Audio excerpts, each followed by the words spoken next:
Hello बच्चों, welcome to social science with Rinki. कैसे हैं आप? उम्मीद करती हूँ आप सभी अच्छे होंगे।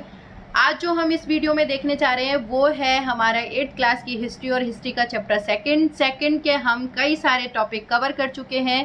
उसी कंटिन्यूएशन में जो हमारा आज टॉपिक होगा वो होगा विलय की नीति। इससे पहले जो हम टॉपिक डिस्कस कर रहे थे वो था हमारी सर्वोच्चता की नीति। हमने देखा कि कुछ नीतियों के तहत जो गवर्नर जनरल थे उन्होंने हमारी कई सारी रियासतें या भारतीय रियासतों को अपने उसमें ईस्ट इंडिया कंपनी में शामिल कर लिया था। तो उसके तहत हमने कल जो डिस्कस किया था सर्वोच्चता की नीति के तहत किस तरह से उन्होंने कौन कौन सी रियासतें अपनी ईस्ट इंडिया कंपनी में शामिल की थी। आज जो हम डिस्कस करेंगे वो है हमारी विलय की नीति और इसके थ्रू वो किस किस रियासतों को अपने में शामिल करेंगे। ये नीति कौन लाया था, उस टाइम कौन गवर्नर जनरल था जिसने ये स्टार्ट किया था, ये सारा कुछ हम इस वीडियो में देखने जा रहे हैं। जो कोई भी ये मेरा वीडियो पहली बार देख रहा है वो इससे पहले वाले वीडियो देखे और उसके बाद ये वाला वीडियो देखे ताकि आपको टॉपिक अच्छे से समझ में आ जाए, क्योंकि हर एक टॉपिक एक दूसरे से क्या होता है, कनेक्टेड होता है। विलय की नीति, विलय मतलब ये देखो एक नाम से ही पता चल रहा है, विलय का मतलब शामिल कर लेना, खुद में मिला लेना। अब मिलाएंगे क्या क्या बहाना बनाएंगे। देखो अभी तो सर्वोच्चता की नीति से कि अपने पावर से उन्होंने कई सारे जो रियासतें अपने में शामिल कर ली थी। अब वो कुछ और तरीके भी अपनाएंगे कि भाई देखो हर चीज़ लड़ाई से ना करके कुछ प्यार से भी हो जाए, कोई और तरीका अपना के हो सकता है, ब्लैकमेल करके हो सकता है, या कोई और तरीका निकाला जा सकता है। अब ब्रिटिशर्स तो थे ही चालू, तो उन्होंने तो अपने सारा दिमाग लगा दिया था कि किस तरह से ये जो भारतीय रियासतें इन पे हम अपना काबू करें या कंट्रोल करें या कब्जा करें। तो उन्हीं में से एक जो हमारी नीति थी वो थी विलय की नीति। अधिग्रहण की आखिरी लहर 1848 से 1856 के बीच गवर्नर जनरल को बने लॉर्ड डलहौजी के शासनकाल में चली। देखो ये जो अधिग्रहण मतलब एक तरह से कंट्रोल करना अपने पर या उस पर अधिकार बनाना अपना, उसको अधिग्रहण कहते हैं। मतलब अपने में शामिल कर लेना या उस पर अपना कंट्रोल कर लेना। तो जो ये अधिग्रहण की आखिरी लहर जो चली थी वो आखिरी मतलब ये कहेंगे जो नीतियां जो आई थी आखिरी जो आई थी वो आई थी 1848 से लेकर के 1856 के बीच। ठीक, तो इसमें जो गवर्नर जनरल थे बने थे वो कौन थे? लॉर्ड डलहौजी। इस टाइम पीरियड में कब की बात हो रही है? 1848 से 1856 के बीच की बात हो रही है। इस टाइम जो गवर्नर जनरल थे वो कौन थे? लॉर्ड डलहौजी। तो लॉर्ड डलहौजी के शासनकाल में ये कुछ नीतियां चली थी। लास्ट जो हमारी नीतियां चली थी या आखिरी लहर चली थी या कहेंगे आखिरी नीति आई थी। अब वो नीति क्या थी? तो लॉर्ड डलहौजी ने एक नई नीति अपनाई जिससे विलय की नीति का नाम दिया। कि जो लॉर्ड डलहौजी थे उन्होंने एक नई नीति अपनाई कि भाई कुछ लोगों ने लड़ाई झगड़े करके मतलब उसमें अपने में स्टेट शामिल किए थे। अब इन्होंने एक और तरीका निकाल लिया कि किस तरह से हम बाकी के स्टेटों को अपने में शामिल कर सकते थे। तो इन्होंने क्या है, विलय की नीति स्टार्ट करी थी। ये विलय की नीति क्या थी वो देखते हैं।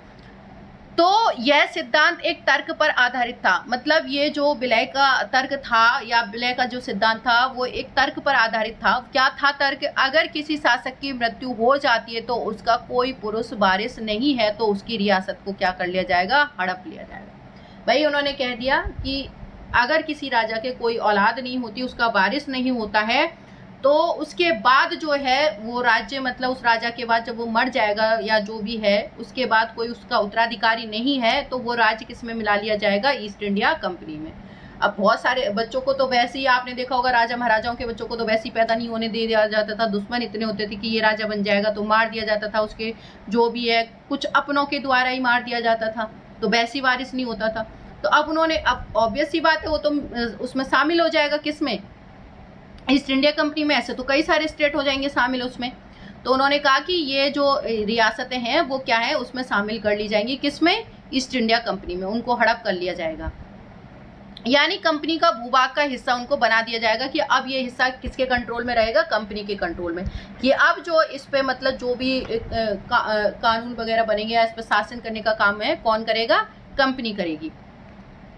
अब इस तरीके से उन्होंने किस किस रियासतों को अपने उसमें मिलाया था। इस सिद्धांत के आधार पर एक के बाद एक रियासत है। अब एक के बाद एक रियासतें क्यों हो गई कि भाई मैडम सबके उत्तराधिकारी नहीं थे? हाँ नहीं थे, बहुत सारे के रीजन क्या थे? क्योंकि उस टाइम राजा महाराजाओं के बच्चों को जिंदा कहाँ रहने दिया जाता था। उस टाइम पे मतलब जहर वहर दे दिया जाता है, कोई और तरीके से मार दिया जाता था ताकि दुश्मन जो होते थे बहुत सारे लोग होते थे राजाओं और उनके, तो किसी ना किसी कोई ना कोई ऐसा कर लेता था। तो ऐसे करके देखो बेटा, ये सीक्वेंस में ही याद रखना, और ये कई बार मैप में भी पूछ लिए जाते हैं, और अब कई बार आपसे इनका सीक्वेंस भी पूछ लिया जाता है, क्रम भी, या कई बार ये क्या है, डेट दे दी जाती है और इनको किस मतलब किस रियासत को किस डेट में मिलाया गया था या उसमें ईस्ट इंडिया कंपनी में, वो भी पूछ लिया जाता है मैचिंग के लिए। तो इससे यहाँ 2-3 क्वेश्चन बन जाते हैं, तो छोटे बच्चे इसको अंडरलाइन भी कर लें ताकि आपके लिए क्वेश्चन तैयार हो जाए। तो उन्होंने जो रियासतें वो करी थी कंट्रोल में या उन पर अधिग्रहण किया था, तो सबसे पहले थी सतारा जो 1848 में हुआ, उसके बाद संभलपुर था जो 1850 में था, उसके बाद उदयपुर 1852 में, उसके बाद नागपुर 1853 में, और उसके बाद जो झांसी था वो 1854 में। क्योंकि आपने ये कहानी तो खूब सुनी होगी कि रानी लक्ष्मीबाई, क्योंकि उसके कोई बच्चे नहीं थे, बच्चे क्या था, मार दिए गए थे, और उसके बाद बच्चे नहीं थे क्योंकि राजा नहीं था, मर गया था।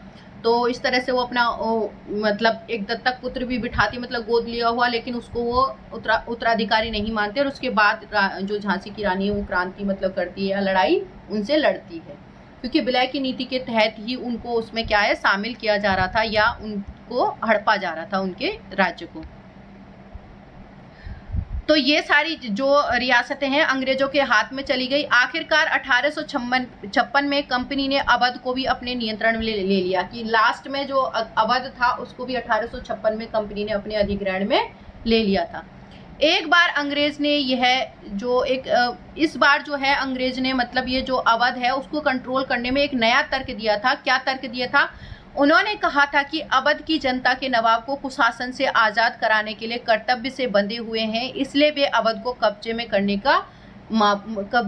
के लिए मजबूर है। उन्होंने कहा कि भाई हम अवध को इसलिए कब्जे में कर रहे हैं क्योंकि यहाँ का जो राजा है कुशासन करता है, मतलब अच्छा शासन नहीं करता है, मतलब लोगों के साथ बुरा बिहेव करता है, अच्छा राजा नहीं है, इसलिए हम अवध का जो आधा हिस्सा है अपने में क्या है शामिल कर रहे हैं, उस पर कब्जा करने के लिए मजबूर है। कर्तव्य हमारा ये ड्यूटी है, कर्तव्य है हम जनता का भला करें, इसलिए हमारे हाथ बंधे हुए, इसलिए हम अवध को क्या है ईस्ट इंडिया कंपनी में मिला रहे, जबकि ऐसा तो था ही नहीं।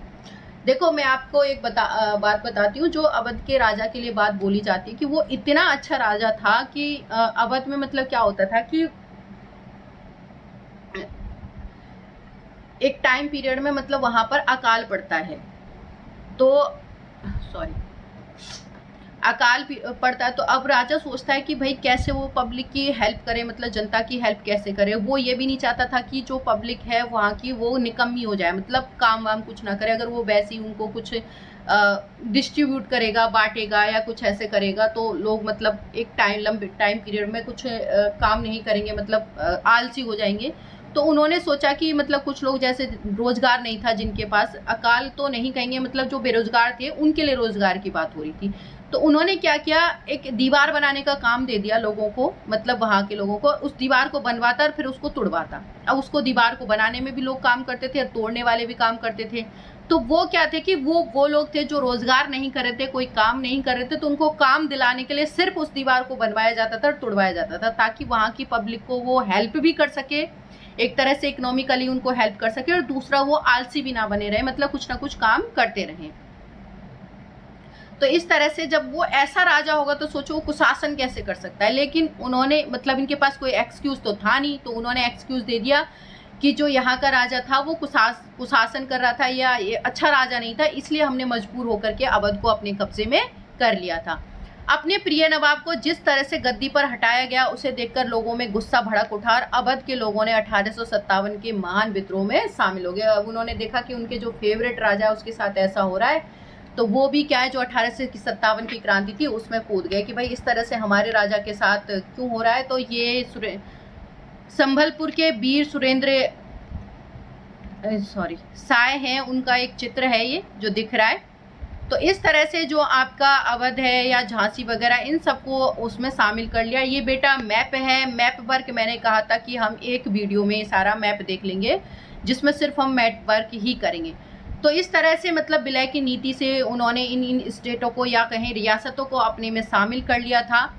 अगला जो हमारा टॉपिक है वो है हमारा नए शासन की स्थापना। अब इन्होंने मतलब एक तरह से बहुत सारी रियासतों को अपने में शामिल कर लिया। अब एक नया शासन स्थापित करेंगे, क्या चीज़ें होंगी वो, मतलब क्या क्या चीज़ें इंक्लूड की जाएंगी, ये सब कुछ हम इस टॉपिक में कवर करेंगे। मिलते हैं नेक्स्ट वीडियो में।